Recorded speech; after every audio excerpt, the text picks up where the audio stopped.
ವಿಮಾನ ದುರಂತದ ಸ್ಥಳದಲ್ಲಿ ಎರಡನೇ ಬ್ಲಾಕ್ ಬಾಕ್ಸ್ ಪತ್ತೆಯಾಗಿದೆ. ವಿಮಾನದ ಅವಶೇಷ ತೆರವು ವೇಳೆ ಎರಡನೇ ಬ್ಲಾಕ್ ಬಾಕ್ಸ್ ಸಿಕ್ಕಿದೆ ಅನ್ನುವಂತಹ ಮಾಹಿತಿ. ವಿಮಾನ ಅಪಘಾತವಾದ 40 ಗಂಟೆಗಳ ಬಳಿಕ ಈ ಎರಡನೇ ಬ್ಲಾಕ್ ಬಾಕ್ಸ್ ಸಿಕ್ಕಿದೆ. ವಿಮಾನದ ದುರಂತದ ಸ್ಥಳದಲ್ಲಿ ಬ್ಲಾಕ್ ಬಾಕ್ಸ್ ಸಿಕ್ಕಿರುವಂಥದ್ದು. ಪ್ರತಿ ವಿಮಾನಕ್ಕೂ ಕೂಡ 2 ಬ್ಲಾಕ್ ಬಾಕ್ಸ್ಗಳಿರುತ್ತೆ. ಈ ಬ್ಲಾಕ್ ಬಾಕ್ಸ್ನಲ್ಲಿ ATC ಜೊತೆಗಾಗಿರುವಂತಹ ಕಮ್ಯುನಿಕೇಟು ಜೊತೆಗೆ ಅಲ್ಲಿರುವಂತಹ ಸಮಸ್ಯೆ ಏನು ಎಲ್ಲವೂ ಕೂಡ ಕ್ಯಾಪ್ಚರ್ ಆಗಿರುತ್ತೆ, ರೆಕಾರ್ಡ್ ಆಗಿರುತ್ತೆ. ಈ ಬ್ಲಾಕ್ ಬಾಕ್ಸ್ ಸಮುದ್ರದಲ್ಲಿದ್ದರೂ ಕೂಡ ಬೆಂಕಿಯಲ್ಲಿ ಹೊತ್ತಿ ಉರಿದ್ರೂ ಕೂಡ ಏನು ಆಗೋದಿಲ್ಲ ಅನ್ನುವಂಥದ್ದು ಗೊತ್ತಾಗಿರುತ್ತೆ. ಕೆಂಪು ಬಣ್ಣದ ಬಾಕ್ಸ್ ಇದು. ನೀವು ಕೂಡ ಒಂದು ಬ್ಲಾಕ್ ಬಾಕ್ಸನ್ನು ಗಮನಿಸ್ತಾ ಇದ್ದೀರಿ. ಈಗ 2 ಬ್ಲಾಕ್ ಬಾಕ್ಸ್ಗಳು ಕೂಡ ಸಿಕ್ಕಂತಾಗಿದೆ. ಅಲ್ಲಿಗೆ ಈಗ ಬ್ಲಾಕ್ ಬಾಕ್ಸ್ನಲ್ಲಿರುವಂತಹ ಮಾಹಿತಿಯನ್ನು ಡಿಕೋಡ್ ಮಾಡುವಂತಹ ಕೆಲಸ ಆಗಬೇಕು. ಈ ವಿಮಾನ ದುರಂತಕ್ಕೆ ಮುಖ್ಯ ಕಾರಣ ಏನು ಅನ್ನೋದೇ ಈ ಬ್ಲಾಕ್ ಬಾಕ್ಸ್ನಲ್ಲಿ ಅಡಗಿರುವಂತಹ ಮಾಹಿತಿಯಲ್ಲಿದೆ. ಇದಕ್ಕೆ ಕಾರಣ ಏನು ಅನ್ನೋದೇ ಈಗಿರುವಂತಹ ಪ್ರಶ್ನೆ. ಇದು ತಾಂತ್ರಿಕ ದೋಷದಿಂದ ಆಗಿರುವಂತಹ ಎಡವಟ್ಟ, ಅಥವಾ ಪೈಲಟ್ ಮಾಡಿದ್ದಂತಹ ಪ್ರಮಾದನ, ಅಥವಾ ಮೆಕ್ಯಾನಿಕಲ್ ಸಮಸ್ಯೆ ಏನಾದರೂ ಇದೆಯಾ? ಇವೆಲ್ಲವೂ ಕೂಡ ಈಗಿರುವಂತಹ ಪ್ರಶ್ನೆ. ಅಥವಾ ಯಾರಾದರೂ ಸ್ವಯಂ ಪ್ರೇರಿತವಾಗಿ ಈ ರೀತಿ ಅನಾಹುತ ಆಗಲಿ ಅಂಥೇಳಿ ಈ ರೀತಿಯ ಕೆಲಸವನ್ನು ಮಾಡಿದ 10 ಹಲವು ಪ್ರಶ್ನೆಗಳು, ಅನುಮಾನಗಳು, ಆ್ಯಂಗಲ್ಗಳಲ್ಲಿ ತನಿಖೆ ಆಗ್ತಾ ಇದೆ. ಈಗಾಗಲೇ ಮೃತದೇಹಗಳನ್ನು ಸ್ಥಳಾಂತರಿಸುವಂತಹ ಕೆಲಸ ಆಗ್ತಾ ಇದೆ. ಇದುವರೆಗೂ 241 ಮೃತದೇಹಗಳ DNA ಪರೀಕ್ಷೆಗೊಳಪಡಿಸಲಾಗಿದೆ. ಗುರುತು ಪತ್ತೆಯಾದ ಬಳಿಕ ಮೃತದೇಹಗಳನ್ನು ಕುಟುಂಬಸ್ಥರಿಗೆ ಹಸ್ತಾಂತರಿಸಲಾಗುತ್ತೆ. ಮೃತದೇಹಗಳಿಗೆ ನಿನ್ನೆಯಿಂದಲೂ ಕೂಡ ಕುಟುಂಬಸ್ಥರು ಆಸ್ಪತ್ರೆಯ ಮುಂದೆ ಪಾಪ ಕಾದು ಕೂತಿದ್ದಾರೆ. ಏರ್ ಟ್ರಾಜಿಡಿಯಲ್ಲಿ ಮೃತಪಟ್ಟ ಶವಗಳ ಹಸ್ತಾಂತರಕ್ಕೆ ಸಿದ್ಧತೆಯನ್ನ ಟೀಮ್ ಮಾಡಿಕೊಂಡಿದೆ ಅನ್ನೋದು ಗೊತ್ತಾಗ್ತಾ ಇದೆ. 242 ಜನ ಪ್ರಯಾಣಿಸ್ತಾ ಇದ್ದಂತಹ ಏರ್ ಇಂಡಿಯಾ ವಿಮಾನ, ಒಬ್ಬ ವ್ಯಕ್ತಿ ರಮೇಶ್ ಬಚಾವ್ ಆಗಿದ್ದಾನೆ. ಇನ್ನು 241 ಜನರು ಕೂಡ ಸುಟ್ಟು ಕರ್ಕಲಾಗಿದ್ದಾರೆ. ಇದರಲ್ಲಿ 168 ಇಂಡಿಯನ್ಸ್ ಇದ್ದಾರೆ, 53 ಬ್ರಿಟನ್ ಜನ ಇದ್ದಾರೆ, 7 ಪೋರ್ಚುಗೀಸು, 1 ಕೆನಡಾ ಪ್ರಜೆ, 12 ಜನ ಸಿಬ್ಬಂದಿಗಳಿರುವಂಥದ್ದು. ಅವರ ಗುರುತನ್ನು ಪತ್ತೆ ಹಚ್ಚಬೇಕು. ಮುಖ ಎಲ್ಲವೂ ಕೂಡ ಸುಟ್ಟು ಕರ್ಕಲಾಗಿದೆ, ದಹಿಸಿ ಹೋಗಿದೆ ಬೆಂಕಿಯಲ್ಲಿ. ಇಂತಹ ಸಂದರ್ಭದಲ್ಲಿ ಹೇಗೆ ಪತ್ತೆ ಹಚ್ಚೋದು ಅಂದರೆ DNA ಪರೀಕ್ಷೆಯ ಮೂಲಕ. ಒಂದು ಕಡೆ ಕುಟುಂಬಸ್ಥರ DNA ಸ್ಯಾಂಪಲ್ ಕಲೆಕ್ಟ್ ಮಾಡಲಾಗಿದೆ, ಮತ್ತೊಂದು ಕಡೆ ಸುಟ್ಟು ಕರ್ಕಲಾಗಿರುವಂತಹ ದೇಹದ DNA ಸ್ಯಾಂಪಲ್ ಅನ್ನು ಕಲೆಕ್ಟ್ ಮಾಡಲಾಗಿದೆ. ಎರಡನ್ನೂ ಕೂಡ ಮ್ಯಾಚ್ ಮಾಡಿ ಯಾವ ಕುಟುಂಬ ಸದಸ್ಯರು ತೀರಿಕೊಂಡಿದ್ದಾರೋ ಅವರಿಗೆ, ಆ ಕುಟುಂಬದ ಸದಸ್ಯರಿಗೆ ಈ ಮೃತದೇಹಗಳನ್ನು ಹಸ್ತಾಂತರಿಸುವಂತಹ ಕೆಲಸ. ಒಂದು DNA ರಿಪೋರ್ಟ್ ಪರೀಕ್ಷೆಗೊಳಪಡಿಸಿ ರಿಪೋರ್ಟ್ ಬರೋದಕ್ಕೆ 72 ಗಂಟೆಗಳ ಕಾಲ ಸಮಯ ಹಿಡಿಯುತ್ತೆ. 2 ದಿನ ಸಮಯ ಹಿಡಿಯುತ್ತೆ. ನಿನ್ನೆ ಬೆಳಗ್ಗೆ DNA ಪರೀಕ್ಷೆ ಆಗಿದೆ. ಇವತ್ತು ಬಹುತೇಕ ಮಧ್ಯಾಹ್ನ ಸಂಜೆ ಅಷ್ಟೊತ್ತಿಗೆ ರಿಪೋರ್ಟ್ ಬರುವಂತಹ ಸಾಧ್ಯತೆ ಇದೆ. ಆ ರಿಪೋರ್ಟನ್ನು ಆಧರಿಸಿ DNA ಮ್ಯಾಚ್ ಮಾಡಿ ಯಾರ್ಯಾರು ಯಾವ್ಯಾವ ಕುಟುಂಬಕ್ಕೆ ಸೇರಿದವರು ಅಂಥೇಳಿ ಐಡೆಂಟಿಫೈ ಮಾಡಿ ಅವರ ಮೃತದೇಹವನ್ನು ಹಸ್ತಾಂತರಿಸುವಂತಹ ಕೆಲಸ ಆಗುತ್ತೆ. ಮತ್ತೊಂದು ಕಡೆ ಈ ಮೃತದೇಹಗಳು ಯಾವಾಗ ಸಿಗುತ್ತೆ, ಅವುಗಳನ್ನು ನಾವು ಯಾವಾಗ ಅಂತ್ಯಕ್ರಿಯೆ ಮಾಡ್ತೇವೆ ಅಂಥೇಳಿ ಕುಟುಂಬಸ್ಥರು ನಿನ್ನೆಯಿಂದಲೂ ಕೂಡ, ಸುದ್ದಿ ಬಂದಾಗಿನಿಂದಲೂ ಕೂಡ ಆಸ್ಪತ್ರೆಯ ಮುಂಭಾಗದಲ್ಲಿ ಕ್ಯೂ ನಿಂತಿದ್ದಾರೆ ತಮ್ಮ ಸಂಬಂಧಿಕರನ್ನು, ಮೃತದೇಹಗಳನ್ನು ತೆಗೆದುಕೊಂಡು ಹೋಗೋದಕ್ಕೆ.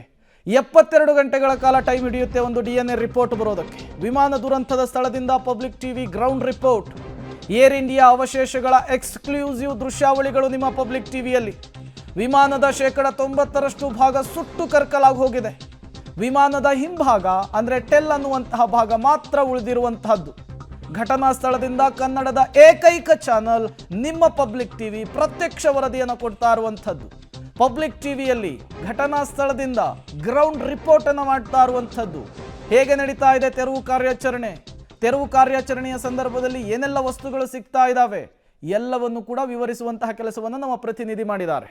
ಹೈದರಾಬಾದ್ನಲ್ಲಿ ಏರ್ ಇಂಡಿಯಾ ವಿಮಾನ ಪತನವಾಗಿತ್ತು. ಪತನವಾದ ದಿನದಿಂದ ಪಬ್ಲಿಕ್ ಟಿವಿ ಗ್ರೌಂಡ್ ರಿಪೋರ್ಟ್ ಅನ್ನು ಮಾಡ್ತಾ ಇದೆ. ಇವತ್ತು ನಾವು ಘಟನೆ ನಡೆದಂತಹ ಸ್ಥಳವನ್ನು ತಲುಪಿದ್ದೀವಿ. ಇಲ್ಲಿ ಏರ್ ಇಂಡಿಯಾ ವಿಮಾನ ಯಾವ ರೀತಿಯಾಗಿ ಕ್ರ್ಯಾಶ್ ಆಗಿದೆ ಅನ್ನುವಂಥದ್ದನ್ನು ನಿಮಗೆ ದೃಶ್ಯಗಳ ಸಮೇತ ವಿವರಿಸುವಂಥ ಪ್ರಯತ್ನವನ್ನು ಮಾಡ್ತಿದ್ದೀನಿ.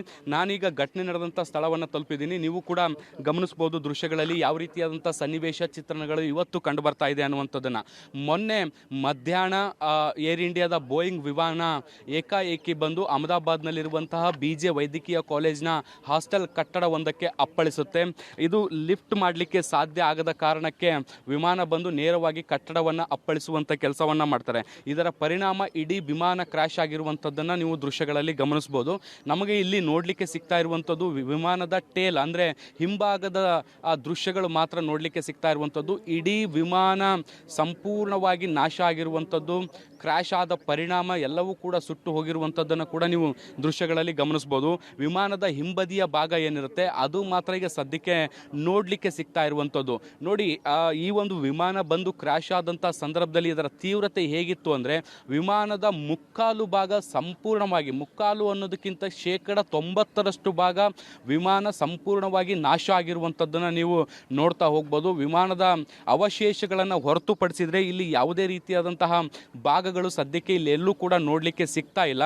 ಕೇವಲ ಟೇಲ್ ಅನ್ನುವಂತಹ ಭಾಗ ಏನಿರುತ್ತೆ ಅಥವಾ ವಿಮಾನದ ಹಿಂಬದಿಯ ಭಾಗ ಏನಿರುತ್ತೆ ಅದು ಮತ್ತು ಒಂದೆರಡು ರೆಕ್ಕೆಗಳನ್ನು ಹೊರತುಪಡಿಸಿದರೆ ಇನ್ನೇನೂ ಕೂಡ ನೋಡಲಿಕ್ಕೆ ಸಿಗ್ತಾ ಇಲ್ಲ. ಅಷ್ಟು ದೊಡ್ಡ ಪ್ರಮಾಣದಲ್ಲಿ ಇಡೀ ವಿಮಾನ ನಾಶ ಆಗಿರುವಂಥದ್ದು. ನೋಡಿ, ತಜ್ಞರು ಹೇಳೋ ಪ್ರಕಾರ ಈ ವಿಮಾನ ಬಂದು ಈ ಒಂದು ಕಟ್ಟಡಕ್ಕೆ ಅಪ್ಪಳಿಸಿದಂಥ ಸಂದರ್ಭದಲ್ಲಿ ಇಂಧನದಲ್ಲಿ ಪೂರ್ಣ ಪ್ರಮಾಣದ ಇಂಧನ ಲೋಡ್ ಆಗಿತ್ತು. 1,00,000 ಲೀಟರ್ಗೂ ಹೆಚ್ಚು ಇಂಧನ ಇದರಲ್ಲಿ ತುಂಬಿತ್ತು ಅನ್ನುವಂಥ ಮಾಹಿತಿಗಳನ್ನು ಕೊಡ್ತಾ ಇದ್ರು. ಸೊ ಈ ಇಂಧನ ಏಕಾಏಕಿ ಬ್ಲಾಸ್ಟ್ ಆದಂಥ ಸಂದರ್ಭದಲ್ಲಿ ಈ ಇಡೀ ಸುತ್ತಮುತ್ತಲಿನ ಪ್ರದೇಶದಲ್ಲಿ 1,000 ಡಿಗ್ರಿ ಸೆಲ್ಸಿಯಸ್ಗೂ ಹೆಚ್ಚು ತೀವ್ರತೆಯ ಉಷ್ಣಾಂಶ ಇತ್ತು ಅನ್ನುವಂಥ ನಿಟ್ಟಿನಲ್ಲಿ ಕೂಡ ಹೇಳಿಕೆಗಳನ್ನು ಕೊಡ್ತಾ ಇದ್ರು. ಅಷ್ಟು ದೊಡ್ಡ ಪ್ರಮಾಣದಲ್ಲಿ ಬೆಂಕಿ ಆವರಿಸಿತ್ತು. ಆಕಾಶದ ಎತ್ತರಕ್ಕೂ ಕೂಡ ದಟ್ಟವಾದಂಥ ಹೊಗೆ, ಬೆಂಕಿಯ ಕೆನ್ನಾಲಿಗೆ ಇಡೀ ಸುತ್ತಮುತ್ತಲಿನ ಪ್ರದೇಶವನ್ನು ಸುಟ್ಟು ಕರಕಲು ಮಾಡಿರುವಂಥದ್ದನ್ನು ನೀವು ದೃಶ್ಯಗಳಲ್ಲಿ ಗಮನಿಸ್ಬೋದು. ವಿಮಾನದ ಹಿಂಬದಿಯ ಭಾಗ ಹೊರತುಪಡಿಸಿದರೆ ಎಲ್ಲವೂ ಕೂಡ ಸಂಪೂರ್ಣವಾಗಿ ನಾಶ ಆಗಿದೆ. ನೋಡಿ, ವಿಮಾನ ಫಸ್ಟ್ ಬಂದು ಇಲ್ಲಿಗೆ ಹಿಟ್ ಮಾಡುತ್ತೆ. ಹಿಟ್ ಮಾಡಿದ ಬಳಿಕ ಅಲ್ಲಿಂದ ಮುಂದೆ ಹೋಗುತ್ತೆ. ವಿಮಾನವನ್ನು ಸಾಮಾನ್ಯವಾಗಿ ಟೇಕಪ್ ಮಾಡಬೇಕಾದಂಥ ಸಂದರ್ಭದಲ್ಲಿ ಪ್ರತಿ ಗಂಟೆಗೆ 300 ಕಿಲೋಮೀಟರ್ ವೇಗದಲ್ಲಿ ಅದನ್ನು ಟೇಕಪ್ ಮಾಡುವಂಥ ಪ್ರಯತ್ನವನ್ನು ಮಾಡ್ತಾರೆ. ಅಂದರೆ ವಿಮಾನದ ವೇಗ ಎಷ್ಟಿತ್ತು ಅನ್ನುವಂಥದ್ದನ್ನು ಸಾಮಾನ್ಯವಾಗಿ ನೀವು ಊಹಿಸಬೇಕಾಗತ್ತೆ. 300 ಕಿಲೋಮೀಟರ್ ವೇಗದಲ್ಲಿರುವಂಥ ವಿಮಾನವೊಂದು ಬಂದು ಏಕಾಏಕಿ ಅಪ್ಪಳಿಸಿದರೆ ಆ ಕಟ್ಟಡದ ಪರಿಸ್ಥಿತಿ ಏನಾಗ್ಬೋದು, ಆ ವಿಮಾನದ ಪರಿಸ್ಥಿತಿ ಏನಾಗ್ಬೋದು ಅನ್ನುವಂಥದ್ದು ಅಂದಾಜು ಮಾಡಲಿಕ್ಕೂ ಸಾಧ್ಯ ಇಲ್ಲ. ಅದರ ಪರಿಣಾಮ ಏನಾಗಿದೆ ಅನ್ನುವಂಥದ್ದನ್ನು ಕೂಡ ನೀವು ದೃಶ್ಯಗಳಲ್ಲಿ ಗಮನಿಸ್ಬೋದು. ಸಂಪೂರ್ಣವಾಗಿ ಎಲ್ಲ ನಜ್ಜುಗುಜ್ಜಾಗಿರುವಂಥದ್ದು. ವಿಮಾನ ಇಲ್ಲಿಗೆ ಬಂದು ಹಿಟ್ ಮಾಡಿದ ಬಳಿಕ ಅಲ್ಲಿಂದ ಮುಂದೆ ಹೋಗಿ ಅದರ ವಿಮಾನದ ಮೂತಿ ಏನಿರುತ್ತೆ ಅದು ಮತ್ತೊಂದು ಭಾಗಕ್ಕೆ ಕ್ರ್ಯಾಶ್ ಮಾಡುತ್ತೆ. ಅದು ಕೂಡ ಹೇಗಾಗಿದೆ ಅನ್ನುವಂಥದ್ದನ್ನು ನೋಡ್ಬೋದು. ಮುಂದಿನ ಕಟ್ಟಡ ಏನಿದೆ ಆ ಕಟ್ಟಡ ಸಂಪೂರ್ಣವಾಗಿ ಸುಟ್ಟು ಹೋಗಿರುವಂಥದ್ದು, ಸಂಪೂರ್ಣವಾಗಿ ಸುಟ್ಟು ಕರಕಲಾಗಿರುವಂಥದ್ದನ್ನು ಕೂಡ ನೀವು ಗಮನಿಸ್ಬೋದು. ಇಲ್ಲಿ ಈ ಸಂದರ್ಭದಲ್ಲಿ ವೈದ್ಯಕೀಯ ವಿದ್ಯಾಭ್ಯಾಸ ಮಾಡ್ತಿದ್ದಂಥ ಅಂದರೆ MBBS ಓದ್ತಾ ಇದ್ದಂಥ ಕೆಲವೊಂದಿಷ್ಟು ವಿದ್ಯಾರ್ಥಿಗಳು ಮತ್ತು ಮೆಡಿಕಲ್ ಪ್ರಾಕ್ಟೀಸ್ ಮಾಡ್ತಿದ್ದಂಥ ಕೆಲವೊಂದಿಷ್ಟು ವೈದ್ಯರು ಎಲ್ಲರೂ ಕೂಡ ಊಟಕ್ಕೆ ಅಂತ ಬಂದಿದ್ದರು. ಕಟ್ಟಡದಲ್ಲಿದ್ದಂಥ 24 ಮಂದಿ ಮೃತಪಟ್ಟಿದ್ದಾರೆ ಅನ್ನುವಂಥ ಮಾಹಿತಿಗಳು ಕೂಡ ಈಗ ಸದ್ಯಕ್ಕೆ ಸಿಗ್ತಾ ಇರುವಂಥದ್ದು. ಈ ಘಟನಾ ಸ್ಥಳವನ್ನು ನೋಡಿದ್ರೇ ಗೊತ್ತಾಗ್ತಾ ಇದೆ ಆ ಕ್ಷಣದಲ್ಲಿ ಭೀಕರತೆ ಹೇಗಿತ್ತು, ಪರಿಸ್ಥಿತಿ ಹೇಗಿತ್ತು ಅಂಥೇಳಿ. ಈಗಾಗಲೇ ಪಬ್ಲಿಕ್ ಟಿವಿಯ ಜೊತೆಗೂ ಕೂಡ ಪ್ರತ್ಯಕ್ಷದರ್ಶಿಗಳು, ಸ್ಥಳೀಯರು ಆ ಕ್ಷಣ ಅವರು ಕಂಡಿದ್ದೇನು, ಆ ದುರಂತ ಹೇಗಾಯಿತು ಅನ್ನೋದನ್ನು ವಿವರಿಸುವಂತಹ ಕೆಲಸ ಕೂಡ ಮಾಡಿದ್ದಾರೆ. ಸಂಜೆ ಅಷ್ಟೊತ್ತಿಗೆ ತೆರವು ಕಾರ್ಯಾಚರಣೆ ಮುಗಿಯುತ್ತೆ. ಮತ್ತೊಂದು ಕಡೆ ತನಿಖೆ ಕೂಡ ಚುರುಕಾಗ್ತಾ ಇದೆ. ನೋಡೋಣ ಏನಾಗುತ್ತೆ ತನಿಖೆಯಲ್ಲಿ, ದುರಂತಕ್ಕೆ ಕಾರಣ ಏನು ಅನ್ನೋದು ಗೊತ್ತಾಗಬೇಕಿದೆ.